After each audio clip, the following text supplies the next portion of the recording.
All right, so you know how sometimes a headline just makes you stop and think? Yeah. Well, this is one of those times.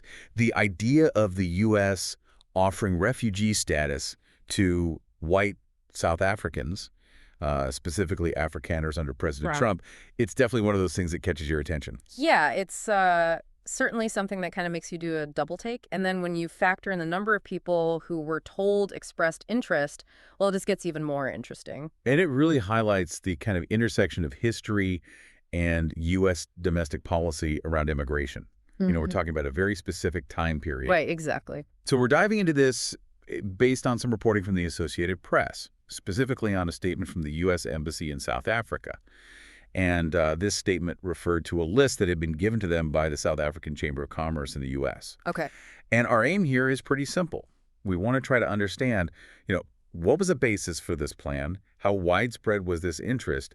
And what was the context surrounding it all? Right. Sounds So where do we even begin with this? Well, I think the first thing that jumps out at you is the number itself, right? The reports say over 67,000 people expressed interest in this potential route to becoming refugees in the U.S. Yeah, that's a big number. It is, although it is important to be precise here. It wasn't 67,000 formal applications. It was 67,000 expressions of interest. Expressions of interest, right? Yeah. So not a guarantee that all those people would actually go through with it, but still a pretty strong indication that there was, significant interest in this idea. Yeah, absolutely. I mean, for that many people to even say, hey, this is something I'd consider, that says something. And it looks like the South African Chamber of Commerce in the U.S. played a pretty key role, at least in the early stages. They Okay. seem to have been a point of contact for people who were hearing about this and wanted to know more. Yeah, it seems that way. Which kind of begs the question, how did this whole thing even get started in the first place? Well, that leads us back to President Trump and a specific executive order he issued back on February 7th.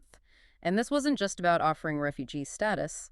Okay. It was tied into a decision to cut U.S. funding to South Africa. Oh, wow. Okay. Yeah.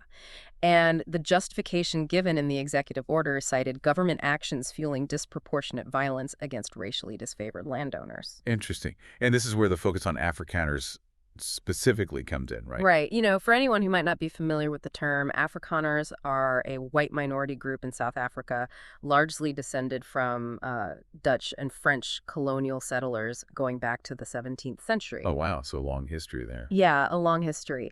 And the executive order was very clear about who it was targeting.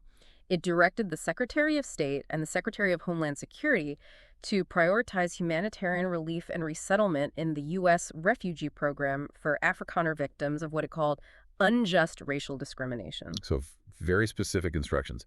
And when you consider the size of the Afrikaner population in South Africa, Hmm. it adds another layer to this whole thing. The AP reporting mentions there are about 2.7 million Afrikaners out of a total population of roughly 62 million. Right. So while 67,000 expressing interest isn't the majority by any means, it's still a pretty substantial portion of that group. Yeah, no, that's a good point, especially when you consider the broader picture of U.S. refugee policy at the time. Right. I mean, one of the main thrusts of the Trump administration was to reduce the overall number of refugees being resettled in the U.S. So this initiative focused on a specific group really stands out against that backdrop. So let's try to put all the pieces together here.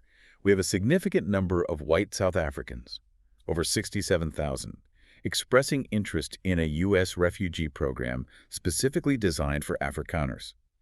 This was spurred by a presidential executive order citing concerns over racial discrimination and violence, with the South African Chamber of Commerce in the U.S. helping to facilitate some of the initial contact. Right. And all of this took place during a period when the U.S.